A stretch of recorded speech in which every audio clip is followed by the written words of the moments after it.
Welcome back to the channel. Today we will explore how your mind can form thoughts into things, but only if you act in this certain way, as outlined by Wallace Wattles.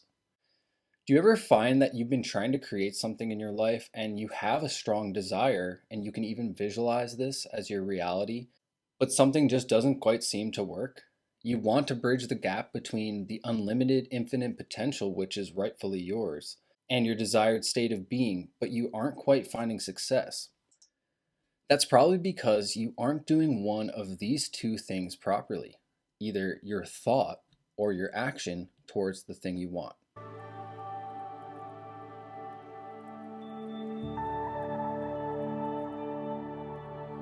So, there's a scientific process to form thoughts into real things and real circumstances in your life. And it's outlined very simply in a profound way by Wallace Wattles in his book, The Science of Getting Rich. So, here's a basic diagram of what we're talking about here. And this is the main quote that I want you to take away from this video. So, by thought, the thing you want is brought to you, and by action, you receive it. So that is what we're going to be focusing on in today's video, is how we can go into this untapped, unlimited potential, create a thought that bridges the gap to create the image of what you want, and then you take inspired, effective action so that what you want becomes a reality. And that's how it's outlined here. By thought, the thing you want is brought to you, and by action, you receive it. So you're probably wondering, well, who is Wallace Wattles and why do I really care about what he has to say? Well, he was a pioneer in the early 20th century self-help movement and a key figure in the New Thought philosophy. He's best known for his books, The Science of Being Great and The Science of Getting Rich, which is what we're going to be reading today. What I love about Wallace Wattles is how he's able to take these complex spiritual concepts and break them down into really simple, pragmatic ideas. And his teachings have influenced modern success philosophies and remain a timeless guide for unlocking potential and achieving greatness. So today we're going to be reading a chapter from this book called Acting in a Certain Way, which is what I described earlier. This is from the book, The Science of Getting Rich. And one thing I just want to clarify here before we jump in is that when he talks about being rich, he's talking about being fulfilled and being successful. He's not just talking about having a lot of money. I don't want you to get tripped up over this because I know that a lot of times people associate wealth and having a lot of money with negativity and evil. But really, what he's describing here in The Science of Getting Rich and this richness that he's talking about is success, fulfillment, and yes, having wealth, but also having great relationships and living the ideal version of yourself. So that's what I really want you to hammer in here. So we're going to be talking about this chapter, acting in a certain way. And what I've done is I've taken the key concepts from this chapter and I've broken them down visually so you can get a greater understanding for yourself of what exactly he's talking about. So let's jump in here with acting in a certain way. Thought is the creative power or the impelling force which causes the creative power to act. Thinking in a certain way will bring riches to you, but you must not rely upon thought alone, paying no attention to personal action. That is the rock upon which many otherwise scientific, metaphysical thinkers meet shipwreck, the failure to connect thought with personal action. We have not yet reached the stage of development, even supposing such a stage to be possible, in which man can create directly from formless substance without nature's process or the work of human hands. Man must not only think, but his personal action must supplement his thought. By thought, you can cause the gold in the hearts of the mountains to be impelled towards you, but it will not mine itself, refine itself, coin itself into double eagles, and come rolling along the road seeking its way into your pocket. Under the impelling power of the Supreme Spirit, men's affairs will be so ordered that someone will be led to mine the gold for you. Other men's business transactions will be so directed that the gold will be brought towards you, and you must so arrange your own business affairs that you may be able to receive it when it comes to you. Your thought makes all things animate and inanimate work to bring you what you want, but your personal activity must be such that you can rightly receive what you want when it reaches you.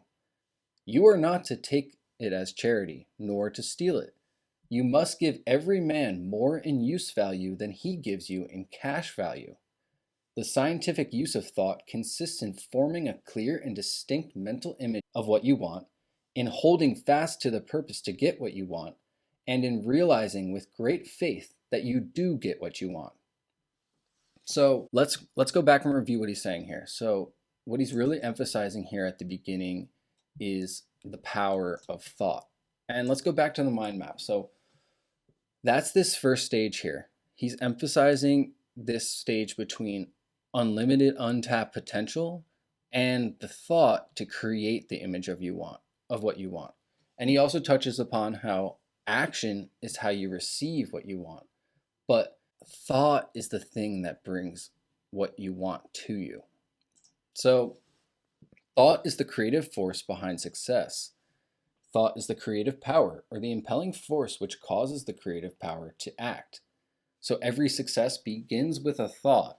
By thinking in a certain way, you activate the creative power that aligns circumstances to fulfill your desire. So really, thought is step one, and it's what starts to draw that magnetism of what you want to you. So let's keep going. So do not try to project your thought in any mysterious or occult way with the idea having it go out and do things for you. That is wasted effort and will weaken your power to think with sanity. So that's not necessarily super important here, but here's the part where we really want to delve into.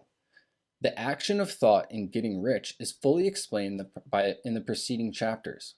Your faith and purpose positively impresses your vision upon formless substance, which has the same desire for more life that you have, and this vision received from you sets all the creative forces at work and in and through their regular channels of action, but directed towards you.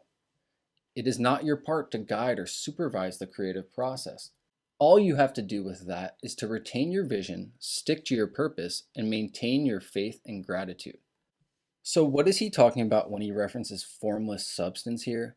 Well, this is mentioned earlier in the book and in a lot of Wallace Wattles' work, but really what formless substance is the invisible animating force of life that is at the base of all reality. And he's really trying to emphasize that this force has the same desire for life that you do.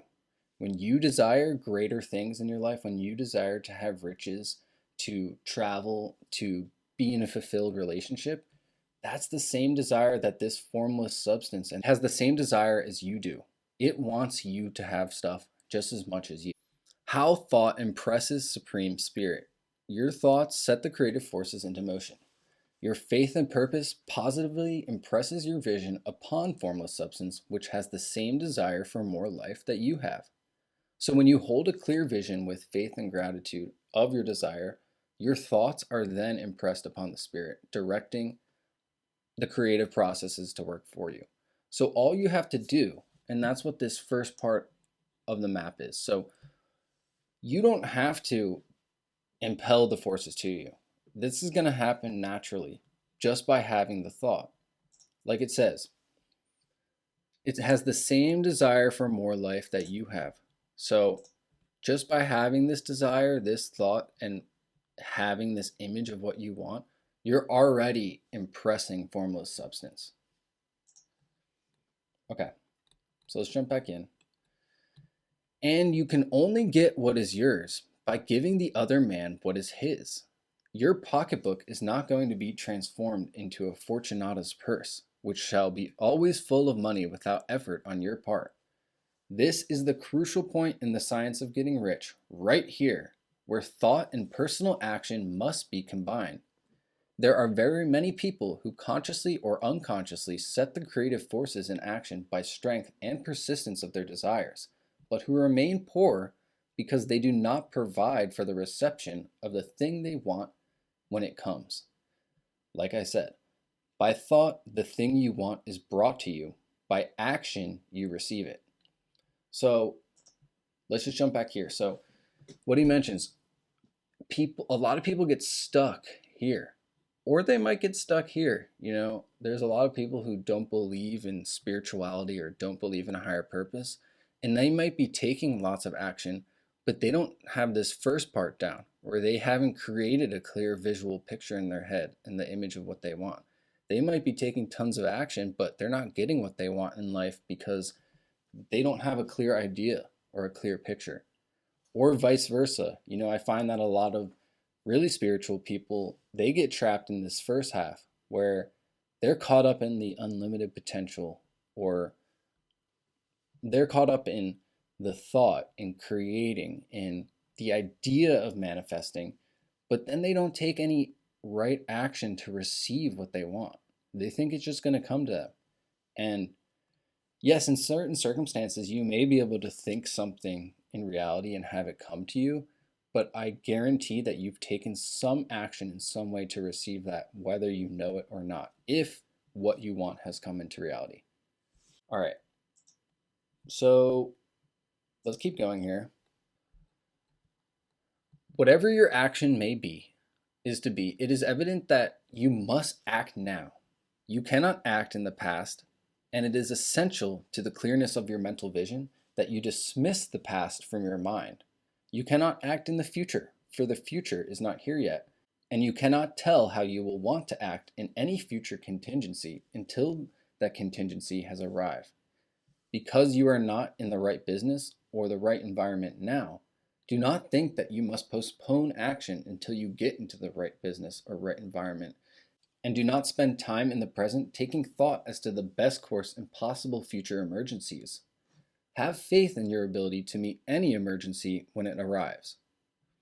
If you act in the present with your mind on the future, your present action will be with a divided mind and it will not be effective. So I think that's what he really is emphasizing in when he says acting in a certain way. It's that you need to have the full force of your faith and your vision in everything that you do. Even if it's a small thing, even if it's a big thing, that acting in a certain way is holding your vision. It's holding the image of what you want. You've already tapped into untapped potential. You've already created your thought and the image of what you want. Now, you must take effective action now while holding the image of what you want in order for it to come into reality. So I just want to reiterate this. So act now in your present circumstances. All of the power of your life happens right in this present moment. When you're caught up in what could be or the mistakes of what you have done, you're taking away your power. So do not wait for a change in environment before you act. Get a change in environment by action. So you don't wait until something changes and then you start doing. You start doing now and the change will come. So don't postpone action until conditions are perfect. Begin acting in your current situation as it is the gateway to the opportunities you seek. So let's wrap up here. We've already covered the main points, but we're going to emphasize here at the end how important acting now is. So put your whole mind into present action. Do not give your creative impulse to original substance and then sit down and wait for results. If you do, you will never get them. Act now. There is never any time but now, and there will never be any time but now. If you are ever to begin to make ready for the reception of what you want, you must begin now. And your action, whatever it is, must most likely be in your present business or employment, and it must be upon the persons and things of your present environment. You cannot act where you are not. You cannot act where you have been, and you cannot act where you are going to be. You can only act where you are now. Do not bother as to whether yesterday's work was well done or ill done. Do today's work well.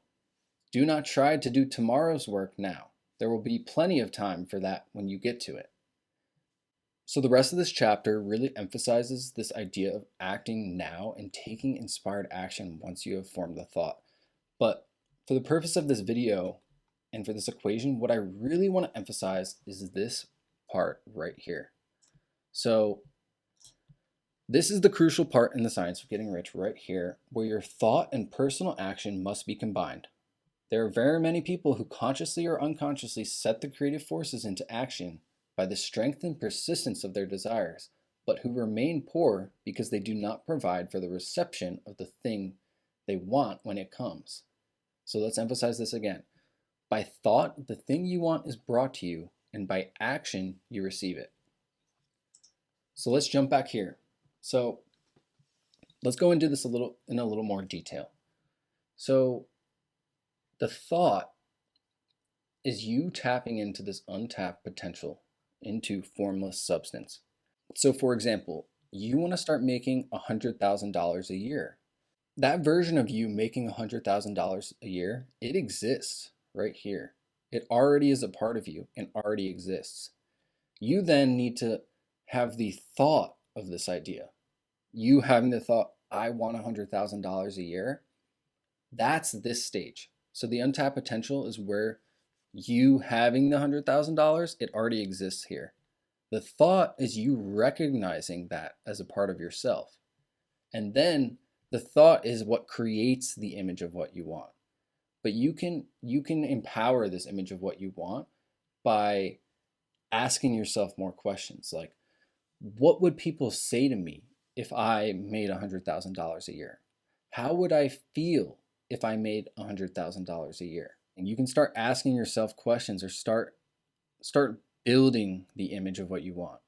And then once you feel that you have this, here's where you already have what you want. Once you have the image of what you have what you want now in this present moment. What you need to do to receive what you want is take action. So that's how you prepare to receive. It's the actions you take. But I think what people get mixed up in is that when you're taking these actions, you already feel like you have what you want. You're already inspired and grateful because you understand that this is a science and the science can't fail. So in this first stage, infinite potential already exists within you. Then you have the thought, which taps into this infinite potential. So the thought creates the framework for substance to take form. Once you have this framework, you can start to create the image of what you want. And this is the image of your ideal reality, like I was mentioning before, where you're asking yourself, how would I feel if I had this? Or isn't it wonderful that I have $100,000 right now? How does that make you feel? So that's how you prime the image of what you want. Then next is the action you take. And you take this action with gratitude and knowing that you already have this. And that's how you prepare to receive what you want. And then the final stage is what you want becomes a reality, and you have shifted to a higher version of yourself. So let's break down these two areas. Thought and action combining to the thing you want. So these are the aspects of thought. Thought is where you visualize your new self. You feel as it's true right now, and you create with infinite intelligence. And that's what's going to start to impel the creative forces towards you, as he mentions. And then action is when you take effective action. It has to be effective. You have to be inspired and live in the end, taking action as if you already have the thing. And then you have to prepare mentally to receive it. So if mentally you don't think you're worthy of that thing, or you don't actually think you're going to get it, you might be taking every other thing, but mentally you don't actually believe you're going to get this. You don't actually believe you're going to make $100,000. You have to receive, you have to expect it and to assume that this is true. And it's going to solidify the actions you take and ultimately get you where you want to be. So let's wrap up here and summarize the key points of the chapter. So it goes in this order where we start by realizing the power of our thought. This is where you delve into unlimited potential. You figure out what it is exactly your ideal is, and then you start imaging, visualizing, thinking about what this is. And that's going to start pulling the energy to you. It's going to start impressing the formless substance. Remember what he says is that this substance desires you to move forward just like you do. It's the same desire. Keep that in mind, is that When you're creating this ideal version of yourself, this is exactly what invisible formless substance wants you to do because it's going to cause you to grow and evolve. So, the next step is how thought impresses Supreme Spirit. And that's basically by holding faith and gratitude of your ideal vision. The stronger you feel this, even if it's not true and you don't think it's going to be real in your reality, the stronger you feel this, the more it starts to impel the forces towards you. Next is acting in the certain way. And that certain way is by holding the vision of your faith and gratitude in everything you do, no matter how big or small. When you start to visualize yourself as this new person in this new reality, that's how you must act at all times, no matter how big or small the act is. Next, giving the equivalent of your desire. So, like he mentions, is that whatever you want to receive, if you want $100,000, you need to give the equivalent of that in your actions. But that doesn't necessarily mean that you need to give $100,000 if you don't have that. The equivalent can come in all sorts of ways. Like I said, being rich isn't just about money. So, what other things are you doing and what are you giving to get that equivalent? Next, and this is probably the most important part of this whole video, is this equation. Thought and action equals success. So let's just go back to this over here. So this is the equation. You go into untapped potential, you create the thought of your desire of what you want. Then you have the image of what you want. You hold true to that with faith and gratitude. Then you take inspired, effective action, knowing that what you want, you already have. And after taking inspired action, what you want will become a reality. So that's the equation. By thought, the thing you want is brought to you. By action, you receive it. And then the final point, which he really emphasizes, is that you must act now in your present circumstances. You can't let the things from the past and these concepts, even if you've failed in the past, you can't let those things hold you back. You're going to let those past experiences make you assume that you're not going to be able to do this again. But you can. Like he says, it's already yours. You just have to take inspired action to get it. And you have to act now in your current business. So do not wait for change of environment before you act. Get the change in environment by taking action. And I think that's something that's really important. People think that everything needs to be perfect before they can do what they want to do or get what they want. But it's never going to be perfect. And that's the wrong way of going about it. You create the gateway by taking action. So here's what I really want you to get out of this video. And that is that thought and action, when combined properly, are the only thing that get you what you want. And you must act in a certain way for this to become true, as Wallace describes. So by the thought, the thing you want is brought to you. That'll create the impelling force, which is the thinking is going to start to magnetize things to you. Things are going to start to line up in a certain way and work out for you. But then if you don't take any action, nothing's going to happen. Everything could have lined up perfectly for you, but you never went out and did anything. So nothing's going to happen to you. You have to take action, and you have to do it knowing that what you want is already yours. So if you found this video helpful, please hit the like button and subscribe. And if you're interested in learning more about efficient action and how you can take efficient action to get what you want, click on this video. Thank you.